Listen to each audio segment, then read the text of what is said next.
welcome back to my channel. My name is Abby and I am a homeschooling mom of 4. If you are new here, welcome to my channel. So today's video is one of my favorites to film every month. Today's video is the Homeschool Show and Tell for the month of April. So every month, my friend Jessica from the Waldock Way, I'll link her up here. She has a great channel, great blog. She's tons of information and helpful resources. Every single month, she and I host this open collaboration. We call it Homeschool Show and Tell, and any homeschooler on YouTube is welcome to link up with us and share on that month's topic. So this month's topic is tips to finish the school year strong. So today I'm going to be sharing my top 10 tips to finish the school year well. And if you guys are interested, if you're starting to feel those April, like that April temptation of the weather is so nice, or we're just really not far enough along to stop the school year, how long is the school year going to go? If you're starting to feel that way too, then give this video a thumbs up and stick around.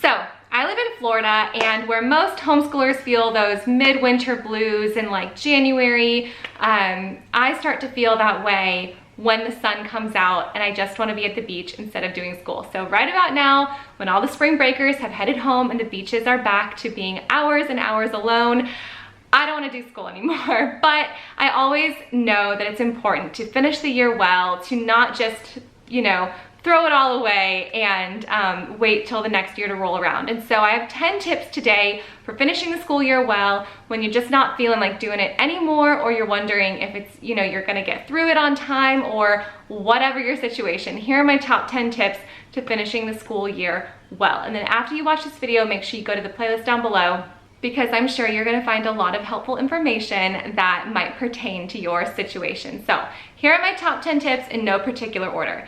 Number 1 is change up the location of where you're doing your lessons. So like I said, this is a great time of year for us to be outdoors. There are tons of picnic tables and pavilions where we can bring a book and just bring a couple of small lessons, do it outside. We go out under our mango tree, we go out in the driveway. We just go for walks and do some recitation. There's tons of opportunities. Just change up the location of where you're doing school. You can also, if your spouse has an office that you can go to, or you can go to your local library. There's a community room at my husband's office where if nobody's rented that out, I can rent that out and take the kids there, which is a really good option. I like to do my kids' exams there. There's tons of great opportunities, to just getting out of your normal, even your school room. Go to the kitchen table, or let them do school on your bed. Bring everybody's schoolwork, everybody have a party in mom's bed, bring a blanket, bring a pillow, read a book. It just makes it fun. So just changing up the location of where you're doing school can help you get through that final grind of the school year. Number 2, this one is like really preaching to the choir here. Don't just drill schoolwork by the end of the year. I get to where I'm like, math and reading, math and reading, math and reading. I just want to drill it. I want to get through it. I want to get to the beach. But this is still my kids' childhood. Just because I am feeling like every April I feel this way, every experience to them is like, it's just so new. It's so fresh. They're not feeling that same old feeling necessarily. So just not drilling that work and changing it up a little bit, making it more fun, adding documentaries, adding games. Games are so important. There are so many learning games that can just change things up a little bit. Doing coloring pages while you're reading books, things like that, to just kind of beat that urge to like, come on, let's just get it done. Because I feel like, for me at least, when I do that to my kids, it just teaches them that schoolwork is a box to check. And I really want them to see the life and the fun in all of it, and not just get to the point where we're like, let's get this done so we can go. And so I just try to not drill by the end of the school year, just so we can get out of the house and go to the beach. So making it fun, slowing myself down, not drilling things, just making it fun. The next tip I have is to evaluate and set realistic expectations. And it kind of goes hand in hand with that desire to just drill work. I will start to see this time of year, like, I've got so much left to do, let's just get through it. But realistically, if I step back and I say, first of all, we're year-round homeschoolers, so I do like to keep a light load going all summer anyway.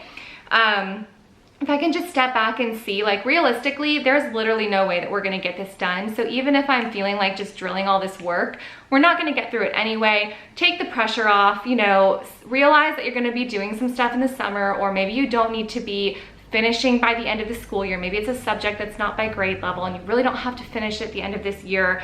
And just set realistic expectations so that you can then take a breather and realize that, you know, if you have 6 weeks left on your school calendar, you're probably not gonna get 35 lessons done. So let's say we'll do 20 of them over the course of the summer and just try to get the next 15 done by the end of the school year. So just stepping back and setting realistic expectations will help you and will also help the kids. Sometimes we don't even realize that we're setting, setting realistic expectations. So sometimes we don't even realize that we're setting such unrealistic expectations because we think, you know, well, we've gotten 60 lessons done in the first 8 months of the school year, so we can surely get 25 done in the last month. No, that's probably not gonna happen. So just take the pressure off, because what's it really matter at the end of the day? Like, we can work through the summer, or we can, you know, do some review at the beginning of next school year. We don't necessarily have to just drill things and rush through.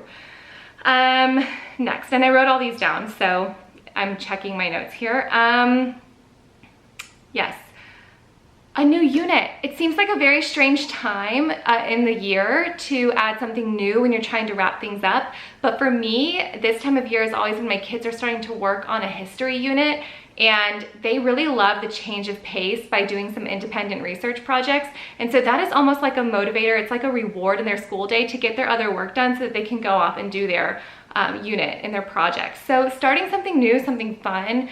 When my kids were younger, I remember doing an author study toward the end of the year where we got a bunch of, was it Patricia Polacco? No, we didn't do one of the, Eric Carl, I don't remember. We did a unit study toward the end of a school year where we just did an author study. So the kids were too young to do independent research projects, but we would just read one of those authors' books every day and do like a fun craft or something. So they got their other work done more efficiently because they were excited about getting to that unit study. So sometimes something as simple as a new unit study can really add some life into the end of the year grind.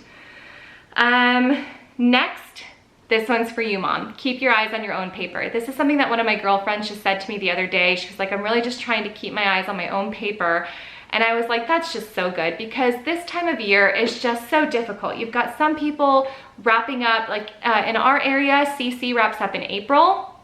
So I have so many friends who are in CC and they're like finishing their school year right now.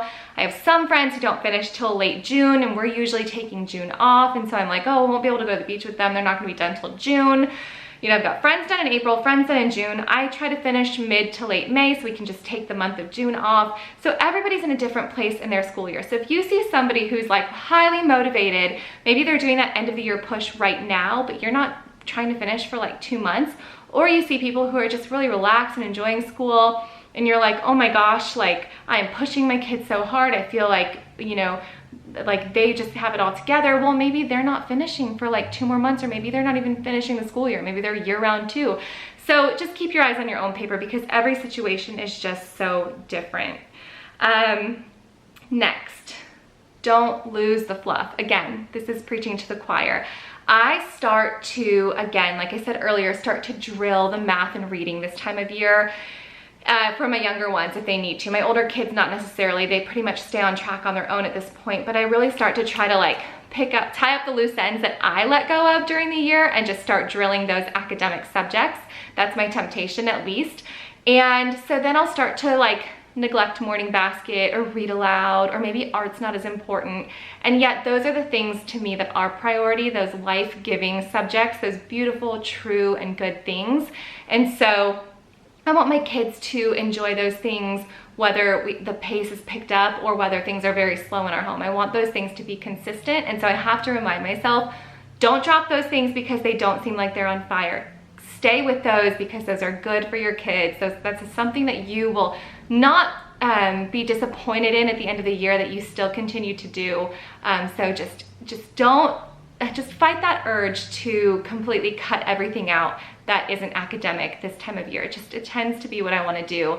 And the years that we continue through and we continue doing our Bible study and we continue reading our morning exercises book and we continue the poetry through the end of the year, I never regret it. So next, this one is a fun one. If you consider your end of the school year to be when they finish all their academic subjects, make paper chains or countdowns for those subjects. For us, I usually pick a date, a particular date, and I have a date in mind that I want to finish the school year, but in years past, it's always just been when they finish their math and reading, my younger kids. And so I'd have a paper chain for each kid's math, each kid's reading, each kid's handwriting, tons of paper chains, but they just loved that so much. You can do checklists, you can do like sticker charts, just a way for them to tangibly see like, don't stop now, we're almost done. And then when you fill this chart up or when that last paper chain is gone, it's summer. Things like that can just be really fun for the kids, but also for yourself. So even if you have like 40 days of work left, make a paper chain. It makes it tangible to them and then they can see progress and it makes it really fun. Another thing that can be highly motivating to kids is to take advantage of the outdoor things you can do right now while the rest of the general public are still in school. So for us, again, that's the beach. There are certain playgrounds my kids love so much. And we know that when it's summer, those places tend to be crowded. We have our favorite spot at the beach. We have our favorite set of swings or our favorite picnic table at the playground. And so we know that we have like 6 weeks left before those are generally going to be very crowded. And so if we want to get there today, let's go there today while the kids are still in school. Let's get our work done. So that can be a motivating factor as well, is that you want to take advantage of those fun things. And I know it's the end of the school year, so you might not feel like finishing school, packing a lunch and heading out the door every day, but just having something in mind, something fun that your kids enjoy that you can take advantage of right now can be a motivating factor. All right, I have 2 things left here on my notes, and these are 2 things that we do every single year. So one is doing end of the year projects. We do end of the year presentations for history, and right about when I start to lose momentum is when I assign these projects to the kids and they just pick up speed and love it so much. So we do Story of the World for history. So every year, my kids and my friends' kids who we do history with, we'll pick one character that we studied throughout the course of the school year, and they'll do a whole research project. They will make a costume, they'll do a board, a presentation, they'll cook a dish that represents that region or that time in history, and we'll put together a fun end of the year celebration. And my kids love, sorry, I've got something in my eye, 1 second. Okay, we're good. No, we're not really good, but I'm gonna keep going with it because I feel like I've got some momentum going here and I don't wanna stop. So I'll talk like this for a minute. Anyway, my kids love working on those research projects so much. So at any point in the day where I'm distracted or like I'm just really not, I hate to say I'm not feeling like doing school, but you know, like duty calls, and especially at this time of year, if you're like caught up in doing a project, you just might feel like saying, well, just forget it, like just do some math and then we'll be done for the day. I have these research projects that I can say, all right, go read a chapter, work on your paper, and a lot of times they're just working on it on their own. They get so excited, they give a presentation to the grandparents and to the dads, and they have so much fun with this. But before we did history, when my kids were younger, this is the time of year that we would do cereal box book reports, which are also really fun. I have another friend who I do nature study with, and we like to do nature presentations for the dads at the end of each term, where the kids pick one thing that we learned in nature that year or that semester and make a small poster board about it. So there's a lot of different ways that you can assign your kids an end of the year project, but it's just fun for them to have something new to research, something to assemble. They can piece things together, they can do a craft, they can do a collage, they can make a display board, they can write an essay or give a speech or a PowerPoint presentation or a cereal box book report or whatever it is.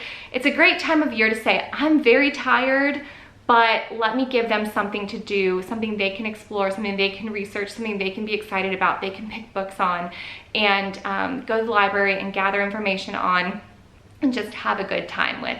And when I was a kid, I loved end of the year presentations and projects. And so that's another great idea, is to just do some kind of end of the year presentation, whether it's history, science, nature, art.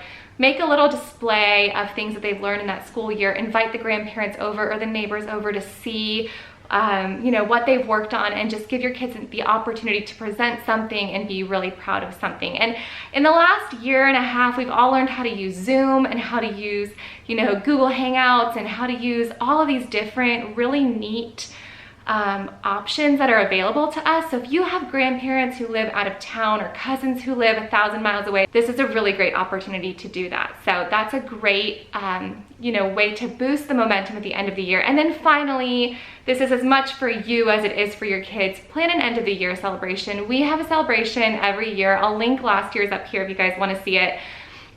We have s'mores for breakfast. I blow up some pool floats. I decorate the house, and they wake up and it's like the first day of summer. And about this time of year, I start feeling like I want something to look forward to too. So I will start getting online and getting a couple things here and there, some different fun ideas for our end of the school year, first day of summer party, and that keeps me motivated. Okay, I tried to get through those tips as quickly as possible so that you guys can get to everyone else's finishing the school year strong tips, but I might have tripped over half of them, so I apologize. But thumbs up that this video is not 30 minutes long, Abby style. Anyway, let me know your tips in the comments down below. And if you guys have a YouTube channel and you're homeschoolers, feel free to join Jessica and I on this month's playlist. You are welcome to add your video until the end of this month, or on next month's playlist, which is our summer learning plans. So if you want to join up next month, we are going to be talking about what we are planning for summer learning on the second Tuesday of May. So thank you guys for watching today's video, and I will see you soon. Bye guys.